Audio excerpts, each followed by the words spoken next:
Hello friends, welcome back to my YouTube channel. അപ്പോൾ നിങ്ങളെല്ലാവരും തമ്പനയിൽ കണ്ടതുപോലെ തന്നെ what is my experience in 2025 NEET. നമുക്ക് വലിച്ചു നീട്ടാതെ വീഡിയോയിലോട്ട് കിടക്കാം. സത്യം പറഞ്ഞാൽ ഞാൻ എക്സാമിന് പോകുന്ന ആ ഒരു ടൈമിൽ ഞാൻ ഒന്നും എക്സ്പെക്ട് ചെയ്തിട്ടില്ല. അതായത് നീറ്റ് ടഫ് ആയിരിക്കും ഇങ്ങനെയൊന്നും ഞാൻ എക്സ്പെക്ട് ചെയ്തിട്ടേ ഇല്ല.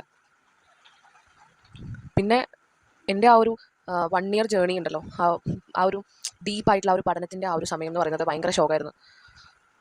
ഞാൻ ടെൻഷൻ അടിക്കാൻ മാത്രം ഒന്നും ഞാൻ പഠിച്ചിട്ടുണ്ടായിരുന്നില്ല. നമുക്കൊരു എക്സാമിന് അത്രയും ടെൻഷൻ രണ്ട് തരത്തിലുണ്ടല്ലേ. ഒന്ന് നമ്മൾ ഒരുപാട് പഠിച്ച് റിവൈസ് ചെയ്ത് പോകുമ്പോൾ നമുക്കൊരു ടെൻഷൻ ഉണ്ടാവും, നമുക്ക് കിട്ടുമോ, അല്ലെങ്കിൽ നല്ല മാർക്ക് ഉണ്ടാവുമോ, അല്ലെങ്കിൽ പഠിച്ചതൊക്കെ ഓർമ്മ വരുമോ, ആ ഒരു തരത്തിലുള്ള അതാണ് ഒരു ടൈപ്പ് 1 ടെൻഷൻ. രണ്ടാമത്തെ ടെൻഷൻ എന്ന് പറയുന്നത് എന്താവും, ഫ്യൂച്ചർ എന്താവും, അല്ലെങ്കിൽ ഒന്നും അറിയില്ലല്ലോ എന്നുള്ള ആ ഒരു ടെൻഷൻ. എനിക്കൊന്നും അറിയില്ലല്ലോ എന്നുള്ള ടെൻഷനല്ല, അതേപോലെ തന്നെ ടൈപ്പ് 1 ടെൻഷനും അല്ല. ഞാൻ പഠിച്ചിട്ടുണ്ട്, പക്ഷേ ഞാൻ റിവൈസ് ചെയ്തിട്ടില്ല. അതുകൊണ്ട് തന്നെ എനിക്ക് വലിയ ടെൻഷനൊന്നും ഉണ്ടായിരുന്നില്ല. എന്ന് വെച്ചാൽ ഫുള്ളും ചില്ലായിട്ടാണ് പോയെന്ന് വെച്ചാൽ ചില്ലുമല്ല. എനിക്കറിയില്ല എങ്ങനെയാണ് എക്സ്പ്ലെയിൻ ചെയ്യാന്ന്. ഫുൾ ബ്ലാങ്ക് ആയിരുന്നു ഞാൻ ആ സമയത്ത്. ആ ചെക്കിങ്, ആ ഫ്രിസ്കിങ് ഒക്കെ നടക്കുന്ന ആ ഒരു സമയത്ത് ഞാൻ ഫുള്ളും ബ്ലാങ്ക് ആണ്. എനിക്ക് വലിയ ടെൻഷനൊന്നുമില്ല. എല്ലാവരുടെ മുഖത്തും നല്ല ടെൻഷൻ ഉണ്ട്, പക്ഷേ എൻ്റെ മുഖത്ത് മാത്രം ടെൻഷനില്ല. ഞാനിങ്ങനെ കിട്ടി അല്ലെങ്കിൽ പോയെങ്കിൽ പോട്ട് അങ്ങനെയൊക്കെ ജസ്റ്റ് എഴുതാൻ പോയതായിരുന്നു. പോയി എക്സാം ഹാളിൽ ഇരുന്നു, ക്വസ്റ്റ്യൻ പേപ്പർ തുറന്നപ്പോൾ എനിക്കൊന്നും മനസ്സിലായിട്ടൊന്നുമില്ല. ഞാൻ ഫസ്റ്റ് ഫിസിക്സ് ആണ് എടുത്തത്. ഫിസിക്സ് എടുത്തപ്പോൾ ചില ക്വസ്റ്റ്യൻസ് ഒക്കെ ഭയങ്കര ലെങ്തി ആയിട്ടുള്ള ക്വസ്റ്റ്യൻസ്, അതായത് ഞാൻ ഇതുവരെ കാണാത്ത ക്വസ്റ്റ്യൻസ് ഒക്കെ കണ്ടു തുടങ്ങിയപ്പോൾ തന്നെ എൻ്റെ കിളി മാറി. പിന്നെ കെമിസ്ട്രി എന്ന് പറയുന്നത് കുഴപ്പമില്ല, കെമിസ്ട്രി എനിക്ക് കുഴപ്പമുണ്ടായിട്ടില്ല, അധികം ടഫായിട്ട് എനിക്ക് തോന്നിയിട്ടില്ല.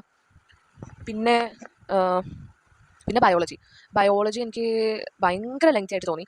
കാരണം ഞാൻ ഫിസിക്സ് ഒരു ക്വസ്റ്റ്യൻ ആണെന്ന് തോന്നുന്നു, ഒരു ക്വസ്റ്റ്യൻ ചെയ്യുമ്പോഴേക്കും എനിക്ക് ഭയങ്കര ടഫായിട്ട് തോന്നി. എനിക്ക് കിട്ടുന്നില്ല, ക്വസ്റ്റ്യൻ ഫുള്ളും തെറ്റാണ്, ആൻസർ അതല്ല എന്നുള്ളത് തന്നെ എനിക്ക് മനസ്സിലായി. അതായത് ഞാൻ ചെയ്യുന്ന ആൻസർ അല്ല എന്തായാലും വരിക എന്നുള്ളത് എനിക്ക് മനസ്സിലായി തുടങ്ങി. അപ്പോൾ ഫിസിക്സിൽ എൻ്റെ കോൺഫിഡൻസ് മൊത്തം പോയി. പിന്നെ ഞാൻ വേഗം കെമിസ്ട്രി ലാസ്റ്റ് ചെയ്യാൻ വിചാരിച്ച് ബയോളജി ചെയ്ത് നോക്കി. ബയോളജി ചെയ്യാൻ വേണ്ടിയിട്ട് തുടങ്ങി. ഞാൻ ബയോളജീൻ്റെ ക്വസ്റ്റൻസ് എന്ന് വെച്ചാൽ സുവോളജിയും ബോട്ടണി എല്ലാം മിക്സ്ഡ് ആയിട്ടുള്ള ക്വസ്റ്റൻസ് ആണ്. അതായത് സുവോളജിൻ്റെ സ്ഥാനത്ത് ബോട്ടണിയുടെ സ്ഥാനത്ത് സുവോളജി ഒക്കെ ഇങ്ങനെ ക്വസ്റ്റൻ മിക്സ് ആയിട്ട് തന്നത്. അപ്പോൾ അതുകൊണ്ട് തന്നെ പെട്ടെന്ന് ഇത് സുവോളജി ചാപ്റ്റർ ആണോ അല്ലെങ്കിൽ ബോട്ടണി ചാപ്റ്റർ ആണോ ഇങ്ങനെ കണക്ട് ചെയ്യാൻ കുറച്ച് ബുദ്ധിമുട്ടായിരുന്നു. അതേപോലെ തന്നെ ക്വസ്റ്റൻ ഭയങ്കര ലെങ്തിയാണ്. അപ്പോൾ സാധാരണ ഞാൻ 1 മണിക്കൂർ കൊണ്ട് ബയോളജി മൊത്തം ചെയ്ത് തീർക്കും ഞാൻ, ഇൻക്ലൂഡിങ് ബോട്ടണി ആൻഡ് സുവോളജി.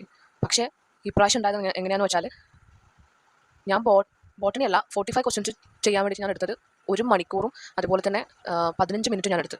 ബാക്കി 45 ക്വസ്റ്റൻസ് ബയോളജിൻ്റെ കിടക്കുന്നുണ്ട്. അപ്പോൾ അതും ചെയ്ത് വരുമ്പോഴേക്ക് 2 മണിക്ക് തുടങ്ങിയ എക്സാം ഞാൻ ബയോളജി മാത്രം ഞാൻ കംപ്ലീറ്റ് ആക്കിയത് 3:30 അങ്ങനെ മറ്റാണ്.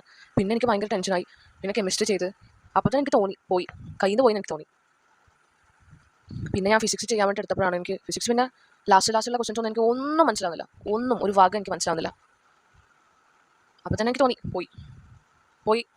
പോട്ടെ അങ്ങനെ ഒരു അവസ്ഥയായിരുന്നു. പിന്നെ ഞാൻ എന്തൊക്കെയോ കൈകൊണ്ടും കാലുകൊണ്ടൊക്കെ ഇങ്ങനെ നമ്മൾ ഇങ്ങനെ കലക്കി കുത്തുമെന്ന് അറിയില്ലേ, അതേപോലെ ഞാൻ ചെയ്തു.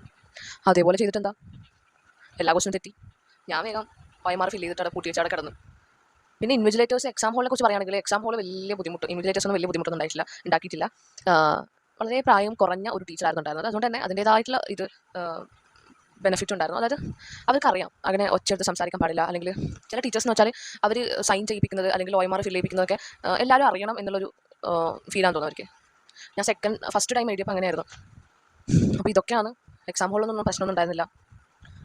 പിന്നെ ക്വസ്റ്റനിൽ NT ആണ് ഫുള്ളും പണി തന്നത്. ഇപ്രാവശ്യം ഫുള്ളും പണി കിട്ടിയത് NT കാരണമാണ്. That's it. ഇതാണ് എൻ്റെ എക്സ്പീരിയൻസ് നീറ്റ് 2025. കാണുന്നുണ്ടോ? ഇതാണ് എൻ്റെ ക്വസ്റ്റ്യൻ പേപ്പർ. മാർക്കൊന്നും നോക്കണ്ട കേട്ടോ, ഞാനവിടെ എന്തൊക്കെയോ എഴുതി വെച്ചിട്ടുണ്ട്. ക്വസ്റ്റ്യൻസ് ഒക്കെ ഭയങ്കര ടഫായിരുന്നു. ഫിസിക്സ് ഒന്നും എനിക്ക് എൻ്റെ ലൈഫിൽ ഇത്ര ടഫായിട്ടുള്ള പേപ്പർ ഞാൻ കണ്ടിട്ടില്ല. സോ നമുക്ക് ഇനിയും ഒരു റിപ്പീറ്റ് കൂടി ചെയ്താലോ എന്ന് ഞാൻ ആലോചിക്കുന്നുണ്ട്. എൻ്റെ നീറ്റ് പോകാനുള്ള മെയിൻ ആയിട്ടുള്ള റീസൺ, അല്ലെങ്കിൽ എനിക്കൊരു 400 റേഞ്ചിലെങ്കിലും മാർക്ക് കിട്ടും എന്നുള്ള ഒരു ആശ്വാസം ഉണ്ടാവണമെങ്കിൽ ഞാൻ കറക്റ്റായിട്ട് പഠിച്ചില്ല, ഞാൻ റിവൈസ് ചെയ്തില്ല എന്നുള്ള എൻ്റെ ഒരേ ഒരു മിസ്റ്റേക്ക് കൊണ്ടാണ്. എന്ത് ടഫസ്റ്റ് ആയിട്ടുള്ള ക്വസ്റ്റൻ ആയാലും എനിക്ക് ബയോളജി കെമിസ്ട്രിയിൽ എനിക്ക് സ്കോർ ചെയ്യാൻ പറ്റും. പക്ഷേ ബയോളജി ഞാൻ റിവൈസ് ചെയ്തില്ല, കെമിസ്ട്രി ഞാൻ ഒട്ടും പഠിച്ചിട്ടില്ല. ഇതാണ് എൻ്റെ നീറ്റ് 25 കഥ പോകാനുള്ള മെയിൻ ആയിട്ടുള്ള റീസൺ. അപ്പോൾ ഇനി ഒന്നുകൂടെ ട്രൈ ചെയ്യണം, എനിക്ക് നന്നായിട്ട് പഠിക്കണം എന്ന ആഗ്രഹമുണ്ട്. അപ്പോൾ നമ്മൾ അതിൻ്റെ വ്ളോഗൊക്കെ ഞാൻ അപ്ലോഡ് ചെയ്യും, നമുക്ക് ഒരുമിച്ച് മുന്നേറാം. ഓക്കെ, ഇനി അടുത്ത വീഡിയോ അതാണ് വരുന്നത്. അപ്പോൾ ഈ വീഡിയോ ഇഷ്ടമായോ എന്നറിയില്ല. ഇഷ്ടമായെങ്കിൽ ലൈക്ക് ചെയ്യുക, സബ്സ്ക്രൈബ് ചെയ്യാൻ മറക്കരുത്.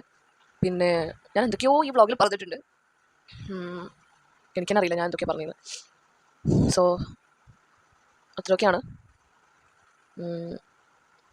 ഞാൻ എൻ്റെ വാട്സപ്പ് ചാനലിൻ്റെ ലിങ്ക് ഡിസ്ക്രിപ്ഷനിൽ കൊടുക്കാം, എല്ലാവരും അതിൽ കയറി ഫോളോ ചെയ്യുക. നമ്മൾ ഇനി നമുക്ക് ഒരുമിച്ച് മുന്നേറാം കേട്ടോ. നമുക്ക് ജൂണിൽ തന്നെ നമുക്ക് തുടങ്ങണം നീറ്റിൻ്റെ പ്രിപ്പറേഷൻ. വൈകിക്കാനേ പാടില്ല. ഇപ്രാവശ്യത്തെ നീറ്റ് എന്നെപ്പോലെ ഒരുപാട് വർഷം കാത്തിരിക്കുന്ന ആൾക്കാർ നമ്മൾ എന്തായാലും നീറ്റ് 2026 കൊണ്ടുപോയിരിക്കും. ഓക്കെ, അപ്പോൾ അതുകൊണ്ട് നമുക്ക് എല്ലാവർക്കും ഒരുമിച്ച് മുന്നേറാം. അപ്പോൾ നിങ്ങൾ എന്ത് ചെയ്യാൻ എൻ്റെ വാട്സപ്പ് ചാനൽ കയറിയിട്ട് ഫോളോ ചെയ്യുക. അതിലായിരിക്കും ഞാൻ എൻ്റെ സ്റ്റഡി വ്ളോഗ്, അതുപോലെ തന്നെ എൻ്റെ ഷോർട്ട് നോട്ട്സ്, ടിപ്സ്, പിന്നെ നമുക്ക് കാഷ്വലായിട്ട് സംസാരിക്കുക എല്ലാം ചെയ്യാം. അപ്പോൾ അതിന് വേണ്ടിയിട്ട് വാട്സപ്പ് ചാനൽ എന്ത് ചെയ്യുക, ഫോളോ ചെയ്യുക. അതേപോലെ തന്നെ യൂട്യൂബ് ചാനലും സബ്സ്ക്രൈബ് ചെയ്യണം കേട്ടോ. ഞാനിതിൽ എല്ലാ സൺഡേസിലും ഞാൻ വ്ളോഗ് അപ്ലോഡ് ചെയ്യും. അപ്പോൾ അതിൻ്റെ വീഡിയോ ഞാൻ പറയാം, അടുത്ത വീഡിയോ ഞാൻ പറയാം. ജസ്റ്റ് ഇപ്പോൾ ഞാൻ പറഞ്ഞതേ ഉള്ളൂ. ഇതൊക്കെയാണ് ഇന്നത്തെ വീഡിയോ. ഇഷ്ടമായ ലൈക്ക് ചെയ്യുക, സബ്സ്ക്രൈബ് ചെയ്യാൻ മറക്കുക.